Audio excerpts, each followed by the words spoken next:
Content warning for discussion of aphobia, lesphobia, sexual coercion, and corrective rape. You should try it. You might like it. Is the basic thesis of Green Eggs and Ham by Dr. Seuss, and also aphobic propaganda. I was thinking about this book on a whim not that long ago, and got really worked up over it. I reread it just to be sure, and yeah, as I went, my chest got tight, and my heart started beating faster, and I'll be explaining why. I'll also be calling the characters Sam and Guy for simplicity's sake. Before Sam even talks to Guy on page, we learn that Guy is not fond of Sam. While this could be read as a motive for Guy's later, big scare quotes, stubbornness, considering what Sam does, it seems more likely that Guy doesn't like Sam because of how they know Sam to act. That is, pushy and inconsiderate. Sam asks if Guy enjoys the titular dish, to which Guy responds very clearly in the negative. And Sam can't accept it. Sam spends the next 40 pages suggesting different scenarios where Guy might enjoy the thing they just said they don't like. So I've been openly asexual since I learned the term in high school. And since then, I've endured so many Sams in my life. Whether teens, adults, friends, family, strangers, everyone seemed to think they could be the one to convince me that actually, I do like sex. I'm just lying / broken / scared.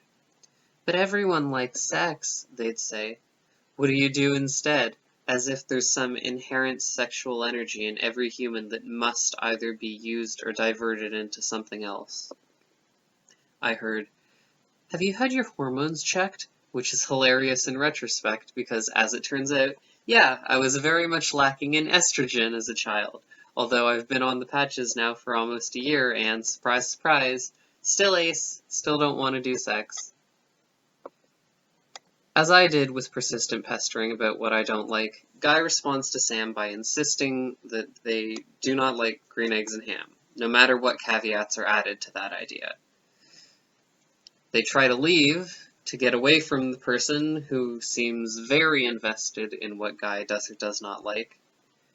That is a route I did not take, for a long time. I responded to people's incredulity and insistence with my own persistence. I came out to everyone. I didn't want one person thinking I wasn't ace. And when they inevitably questioned my sexuality and preferences, I would explain, at length, over and over and over. And I'd argue, and I'd tell people I knew what I felt. For a long time it didn't really help. I couldn't take it sitting down, though. I started to act like how I thought people around me thought, big scare quotes, a true ace would act like. Maybe it was unconsciously, maybe more actively, it's hard to tell in retrospect. But it happened all the same. It didn't really work. No matter how obvious I made it, no matter how many times I said no, they never listened.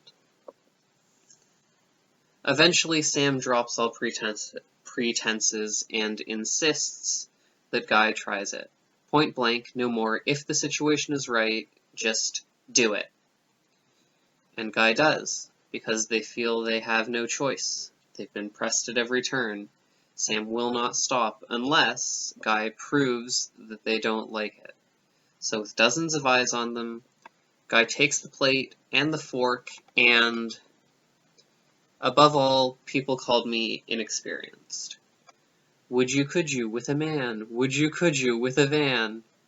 No one ever actually suggested a van, but you get the idea. Usually the people who tried to get me to admit I wasn't ace or that I liked sex were not offering to prove how good it was themselves. Of course they weren't. They didn't really care. They just heard something they didn't understand and wanted to go back to when the world made sense, without giving anything themselves. One person I remember telling me that if I didn't try every single sex position, I couldn't know for certain that I don't like sex and shouldn't say as such. Which is pretty relevant considering. This isn't a book about that kind of person, though. It's about the kind of person who wants to get you to eat their green eggs and ham. and I have run into those people too. Once in high school, and that was terrifying. Again earlier this year, they both told me that I might like it. One of them said, after I told them I'm asexual, "Maybe I can change that." That's corrective rape, trying to change someone's sexuality with unwanted sexual contact. And you know what? Like Guy, I tried it too. Not to make them shut up, though. I was outspoken as heck, so the threat of having to push back harder was very empty. No, it was more insidious than that. Growing up with so much invalidation, I wasn't sure myself if I was really ace. I had to prove to myself that I really didn't want sex. So I tried it, and I didn't like it. And then years later I felt that way again, and Guy loves it. They proclaimed for all to hear that they would love to eat green eggs and ham in any and every situation Sam named, and more. And we're meant to be happy for Guy? Happy that Sam pushed him there? Well, I can't be. Allos who don't get it want things to work that way. That if they just push hard enough, they get us to try it, we'll, biggest scare quotes, be cured and finally go on enjoying sex like good normal people do. Sam says would and could over and over as if they're questions, like there's this possibility of yes or no, but the fact that there's always another one ready proves that's not true. It's not about ifs, it's about when. No one could believe that I could spend my life not wanting this thing they all wanted. And I wasn't completely isolated. There were a few people online who talked about their experiences being ace, but it wasn't nearly enough.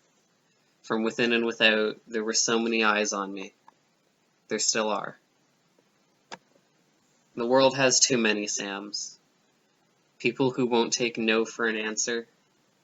Guy tells Sam that they will try green eggs and ham, and then Sam will see. They mean that Sam will see that they really don't like it. But I knew a Sam who tried to convince me that my actions proved that I do like sex, even though I was visibly distressed there. He said it as a way to keep me around and sexual for him. There was no proof I could provide that he would have accepted. And to be clear, this is bigger than aphobia. I get worked up and talk about it from that angle because it's my experience. But I've met a Sam who talked gleefully about convincing lesbians to sleep with him in the same coercive and corrective rapey way. And it's bigger than sex, too. I'm sure there are plenty of vegans who would have a thing or two to say about Sams who've tried to convince them that they would enjoy a more literal serving of green eggs and ham, despite their protests. Green eggs and ham gets me worked up because when I read it or remember it, all I hear is the unending list of but what ifs I've had directed at me throughout my life, whenever I try to explain that I harmlessly don't like something. And the fact that the message, as presented, is you should force yourself to do the thing that you know you don't like, that you will find out that you were wrong all along, that the people who questioned you, who invalidated you, your feelings, your agency, who demand you to cater to what they want instead of what you want over and over and over, that those are the people you should be listening to. I could not, would not, and will not like green eggs and ham.